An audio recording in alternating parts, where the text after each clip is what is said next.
जोहार झारखंड, जय झारखंड। आशा करते हैं आप ठीक होंगे। जितने भी लाइव सेक्शन में हमारे साथी जुड़े हैं, जोहार, नमस्कार, आदाब, सत श्री अकाल, जय हिंद, वंदे मातरम, जय झारखंड। भारत भूमि का राजतंत्र का सदियों पुराना इतिहास रहा है। इस भूभाग में कालखंडों में अनेक राजा, महाराजा, चक्रवर्ती, सम्राट हुए, जिन्होंने समय समय में अपने राज्य का, क्षेत्र का नेतृत्व किया। लेकिन फिर भी कहीं ना कहीं एक असंतोष था कि राजतंत्र में राजा का बेटा ही राजा बनेगा। एक आम व्यक्ति राजा के खिलाफ नहीं जा सकता। अगर खिलाफ जाएगा तो फिर उसकी माने भारी दंड का भुगतान करना पड़ता था। खुश रहिए राधेश्याम बाबू।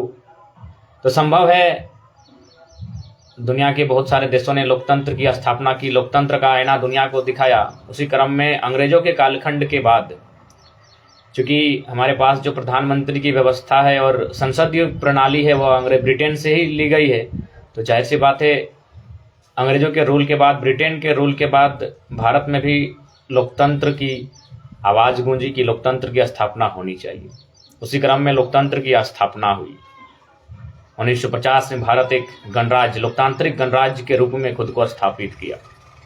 अब लोगों के जहन में ये बात आ चुकी थी कि जिस प्रकार राजतंत्र में राजा के खिलाफ नहीं जा सकते थे, राजा के खिलाफ बोल नहीं सकते थे, अगर गलत भी हो तो उसे चुपचाप सहन करना पड़ता था। राजा का अगर मर्जी तो बहु बेटियों के घोड़े पर लादकर अपनी रानी पटरानी बनाने के लिए ले जाते थे। यानी अब कम से कम लोकतंत्र में ऐसा नहीं होगा। लोकतंत्र यानी लोगों की आवाज़, लोकतंत्र यानी लोगों के लिए एक ऐसी व्यवस्था जो जनता के लिए हो, जनता के द्वारा हो, जनता की खातिर हो। उसी क्रम में लोकतंत्र की व्यवस्था हुई। लेकिन आज ऐसा नहीं कि इससे पहले आंदोलन नहीं होते थे, लेकिन फिलहाल झारखंड में एकाएक जो इतना आंदोलन हुआ है, हालांकि मानते हैं 1.5 वर्षों के जो आंदोलन हुआ है उसी के संघर्ष के साथियों के जिन्होंने संघर्ष का उसी का परिणाम है। लेकिन एक सवाल जहन में आता है कि इतना आंदोलन क्यों? लोकतांत्रिक व्यवस्था में अगर एक आम व्यक्ति जीवन भर आंदोलन ही करेगा, कभी बिजली के लिए, कभी सड़क के लिए, कभी पानी के लिए, कभी शिक्षा के लिए, कभी स्वास्थ्य के लिए, तो कब वो अपने घर में बैठकर अपने परिवार के बीच 2 रुपए की जमा पूंजी कर पाएगा? आज झारखंड की माटी को देखें और ऐसा लगता है जब से भारत देश स्वतंत्र हुआ है तब से अगर केंद्र की नजर पड़ी है तो केवल झारखंड के जमीनों पर पड़ी है। पता नहीं उनको क्या लगता है कि झारखंड में जो लोग आए हैं, क्या वो किसी मंगल ग्रह से आकर निवास किए हैं? वो यहाँ के खुदकट्टी आदिवासिता नहीं है क्या? या फिर इस भूभाग से उनका कोई संबंध नहीं है क्या? कि लगातार जो भी योजनाएं आई केवल इस राज्य का दोहन के लिए आई। अब मेरे आज का शीर्षक है आंदोलन, आंदोलन, केवल आंदोलन। आखिर कब तक आंदोलन और क्यों? लोकतांत्रिक व्यवस्था में लोग आंदोलन क्यों करेंगे? लोकतंत्र का मतलब क्या है कि जीवन भर आंदोलन करना? अरे लोकतंत्र मतलब लोगों की मांग, आंदोलन करने की नौबत ही क्यों आए? तो मैं थोड़ा सा इस पहलू को क्लियर करना चाहूंगा कि आखिर मैंने ऐसा क्यों लिखा आंदोलन आंदोलन। खैर 1.5 साल से तो आंदोलन है, ये सभी जाने, लेकिन फिलहाल कुछ घटनाक्रम मैंने स्पष्ट कहा है। हम लोग आए थे भाषा को लेकर, चूंकि भाषा का अपना एक इतिहास है, भाषा का अपनी एक पहचान है। उसके बाद हम लोग 60-40 पर आए, लेकिन मेरा मानना है 60-40 से भी कहीं महत्वपूर्ण, 1932 के खतियान से भी कहीं महत्वपूर्ण इस राज्य में अगर कुछ है तो है जमीन विवाद, जमीनों का जबरन अधिग्रहण, कंपनी के द्वारा हो, बाहर के दबंगों द्वारा हो, या फिर बाहर के लोगों द्वारा जमीन खरीदकर यहाँ बसबसाव का मामला हो। ये सबसे बड़ा विषय है, जमीन का विषय। उसी क्रम में शुरुआत करते हैं। फिलहाल अब बलियापुर में रघुनाथपुर गांव आता है। रघुनाथपुर गांव में शहर का कचरा डंपिंग करने की योजना बनाई गई है। आप सोच सकते हैं कि किस प्रकार। पहला बात तो शहर हमारा नहीं, शहर में जो लोग हैं वह कहीं ना कहीं किसी अन्य राज्यों से आए हैं, पहली बात। दूसरी बात, हम अपना गांव क्यों दें? शहर के कचरे के लिए हम अपना गांव क्यों दें? यानी हमारे गांव को छीनने के लिए हमें पुनः एक बार नगर निगम की ओर रूपांतरित करने के लिए प्रयास किया जाएगा। तो शहर का कचरा फिर गांव में आखिर क्यों? आप ठीक बलियापुर सिंदरी से पार करेंगे, खैर वहां तो अभी एसीसी हर्ल है, उस पर तो बात ही मत कीजिए, वो एक लंबा विषय है, लंबी बात होगी, लेकिन अभी वर्तमान की बात कर रहा हूँ। आप जैसे ही बलियापुर सिंदरी का कचरा विषय को सुनकर या फिर उसमें अपना योगदान देकर पार करेंगे तो आप दामोदर नदी के किनारे किनारे फिलहाल जो आंदोलन चल रहा है भौरा आ सकते हैं। वहाँ भी कुछ नौजवान कंपनी द्वारा उनकी ज़मीन ली गई है और उसी की मांग को लेकर धरना पर बैठ रहे हैं, अपने मांगों को रख रहे हैं। शायद भौरा का क्षेत्र होगा। अब ठीक वहाँ से पार करेंगे तो अभी आप सुने होंगे पटिया केंदुआडी आता है, वहाँ भी BCCL द्वारा लगातार जमीन अधिग्रहण करने का प्रयास किया जा रहा है। अब ठीक वहाँ से बलियारी उठकर जाते हैं, वहाँ भी BCCL के द्वारा जबरन जमीन अधिग्रहण, पेड़ की कटाई चल रही है। आप उसके बाद धीरे धीरे बोकारो सेल तक पहुँचिए, BSL जहाँ अप्रेंटिस के साथी धरना पर बैठे थे। आप उसी रास्ते में डालमिया तक पहुँचिए, जहाँ डालमिया में लोग अपने ज़मीन दिए हैं, बदले में नौकरी की मांग को लेकर धरना पर बैठे हैं। बगल में इलेक्ट्रो स्टील है, उसको मत भूलिए, उसको मत छोड़िए, वहाँ पर भी लोग, कई गाँवों के लोग प्रभावित हैं। बगल में गेल इंडिया है जो गैस का काम करती है, जो नयाबन, डिवारदा इत्यादि गांव पड़ता है, वहाँ के लोग आंदोलन के लिए बाध्य हैं, अपनी ज़मीन को बचाने के लिए बाध्य हैं। अब ठीक बोकारो को पार करके रामगढ़ एंट्री होती है।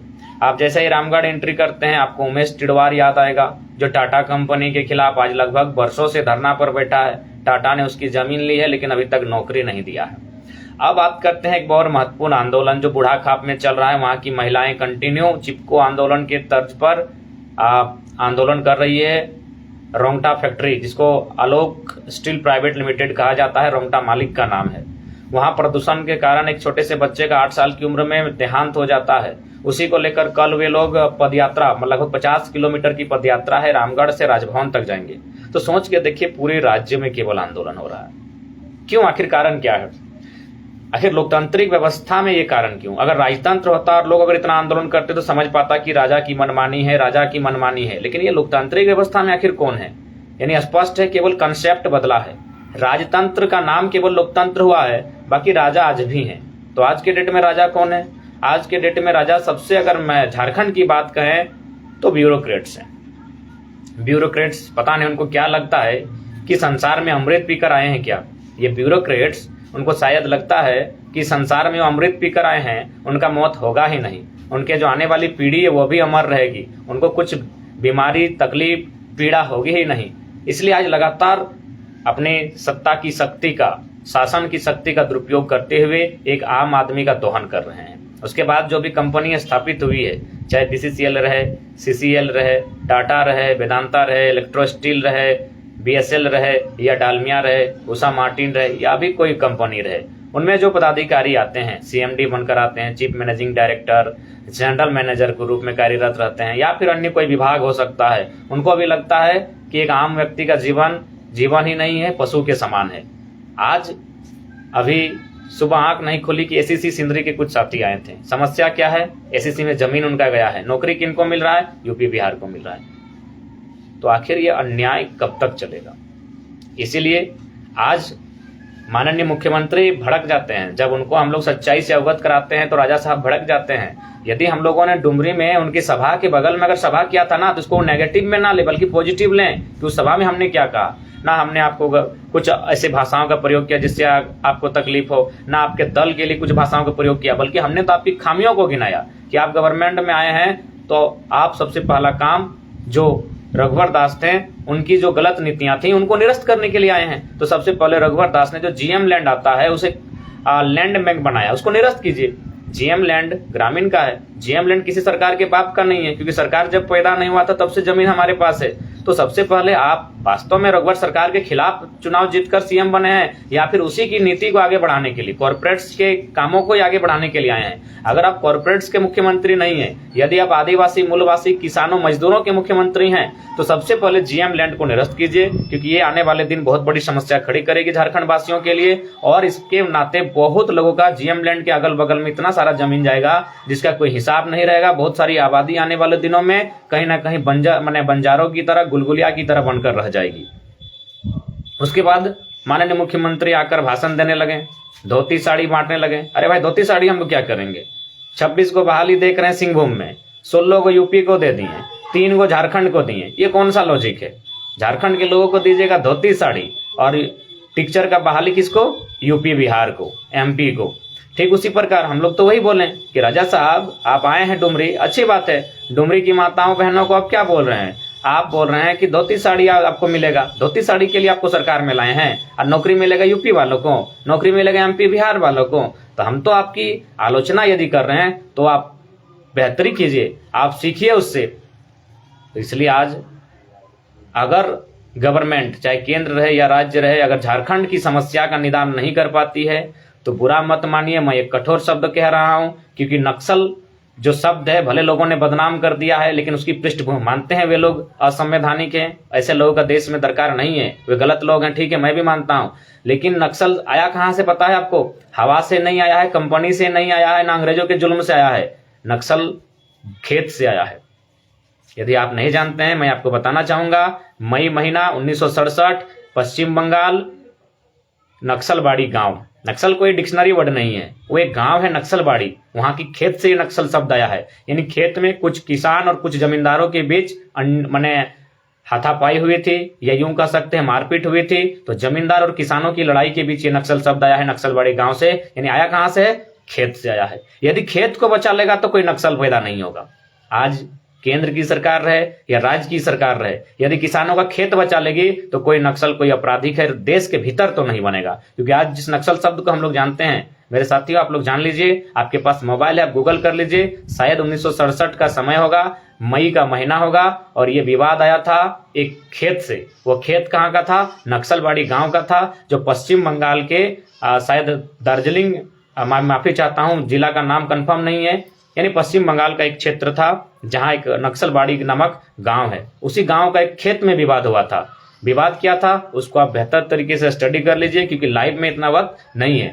यानी ये नक्सल शब्द आया कहाँ? खेत से आया है। यानी दिल्ली में बैठी जो गवर्नमेंट है और राज्य में जो बैठी गवर्नमेंट है, यदि किसान के खेत से छेड़छाड़ ना करे, यदि किसान के खेत के साथ छेड़छाड़ ना करे, उसे छीनने का प्रयास ना करे, तो मुझे लगता है शांति व्यवस्था कायम रहेगी। आज अगर सबसे बड़ी समस्या झारखंड में है तो किसान का खेत छीनने के लिए है। अभी मान के चलिए मेरे लाइव सेक्शन में हो सके माननीय प्रधानमंत्री मोदी जी के बहुत भक्त जुड़े होंगे, क्योंकि भक्त लोग की भक्तगिरी तक का कोई जवाब ही नहीं है। लेकिन मैं एक लॉजिक रखना चाहूंगा, बनारस से लेके कलकत्ता तक एक 6 लाइन पास हुआ है, शायद उसे भारतमाला प्रोजेक्ट या क्या नाम दिया है पता कर लीजिएगा। वो सड़क बनेगी आपका बनारस उत्तर प्रदेश से कलकत्ता पश्चिम बंगाल, बीच में और 2 राज्य जाएगा, बिहार और झारखंड। उस सड़क में 22 किलोमीटर उत्तर प्रदेश, 150 या 160 के आसपास झारखंड, और उसी लमसम बिहार में सड़क का निर्माण होगा। 200-250 किलोमीटर, लगभग 242 किलोमीटर पश्चिम बंगाल में।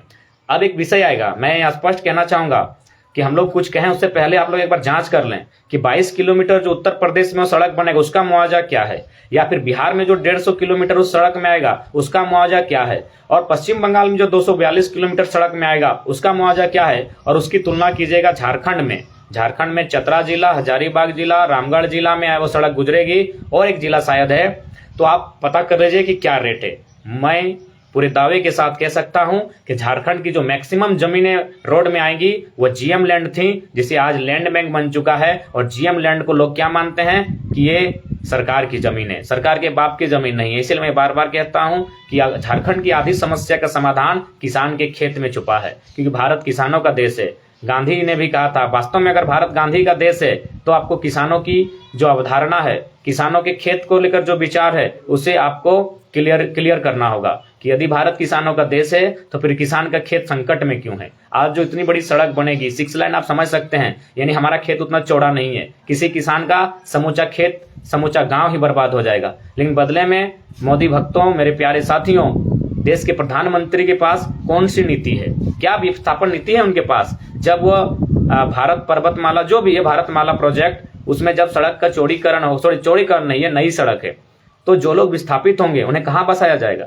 या फिर 3000 डिसमिल, 10,000 डिसमिल, अब मान के चलिए किसी का 1 एकड़ जमीन है, 1 एकड़ यानी 100 डिसमिल, मान के चलिए 10,000 डिसमिल दिया जा रहा है। 10,000 तो खैर कोई वैल्यू नहीं है, लेकिन हम अगर गुणा करते हैं 10,000 में आपका गुणा कर सकते हैं 100 से, यानी दर होता है मात्र 10 लाख।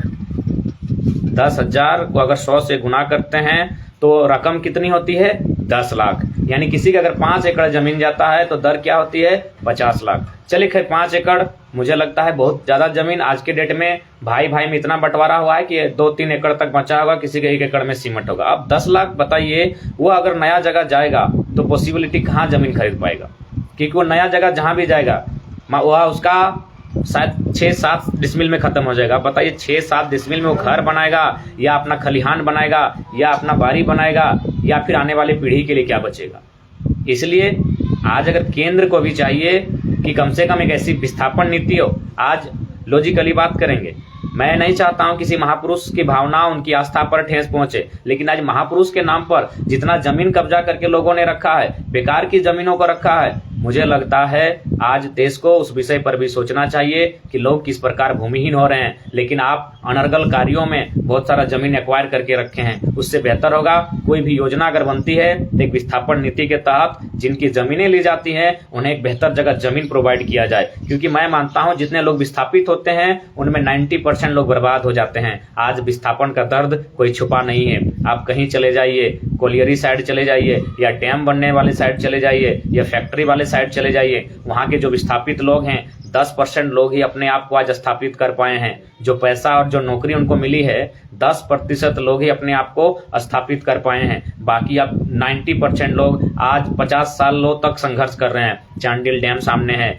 बोकारो का BSL सामने है, सिंदरी का FCI हर्ल सामने है। आज 50 सालों बाद भी लोग आंदोलन कर रहे हैं। यानी एक विस्थापन नीति बेहतर नहीं है। तो देश के प्रधानमंत्री अब तक जितने बने हैं केवल उन्होंने ढोंग किया है कि भारत किसानों का देश है। वास्तव में अगर भारत किसानों का देश है मेरे साथियों, तो किसानों के लिए एक आर्टिकल क्यों नहीं है? संविधान का हम सम्मान करते हैं, लेकिन संविधान ने कहीं ना कहीं किसानों के साथ नजरअंदाज किया गया है। इसमें संविधान का नहीं, इसमें कसूर उन लोगों का है जो आज कंटिन्यू संविधान सभा में जाते हैं, संविधान के रक्षक बनकर जाते हैं, यानी सदन में जानते हैं, हाउस में जाते हैं। क्योंकि डॉक्टर अम्बेडकर ने भी कहा था कि संविधान का कोई दोष नहीं होगा, दोष उन लोगों का होगा जिनका जिम्मा संविधान का रक्षा के लिए होगा। आज एक भी आर्टिकल अगर होगा तो हमको दिखाइएगा जहां किसान के लिए पूर्ण रूप से लिखा गया हो। हाँ, आर्टिकल 48 में कृषि का जिक्र है, लेकिन उसी में मत्स्य पालन पशुपालन का भी शायद जिक्र है। यानी एक पूरा अनुच्छेद, एक भाग भी किसान को नहीं दे पाए तो आप कहते हैं कि भारत किसानों का देश है। इसीलिए आज देश अगर राज्य संकट में है, देश संकट में है, तो सबसे बड़ी समस्या है किसान का खेत। जिस दिन किसान का खेत की समस्या का समाधान होगा, देश में 50% समस्या का समाधान हो जाएगा। क्योंकि मैंने स्पष्ट कहा, नक्सल कोई फैक्ट्री में लड़ाई करके पैदा नहीं हुआ है, ना अंग्रेजों से लड़ाई करके पैदा हुआ है, ना कोयला माफिया के बीच नक्सल पैदा हुआ है। ये जो नक्सल नामक बीमारी आई है ये किसान के खेत से आई है, 1967 में आई है, पश्चिम बंगाल के नक्सल बड़े गांव से आई है। इसलिए आज राज्य और केंद्र सरकार को चाहिए कि आज किसान के खेत की समस्या का समाधान किया जाए।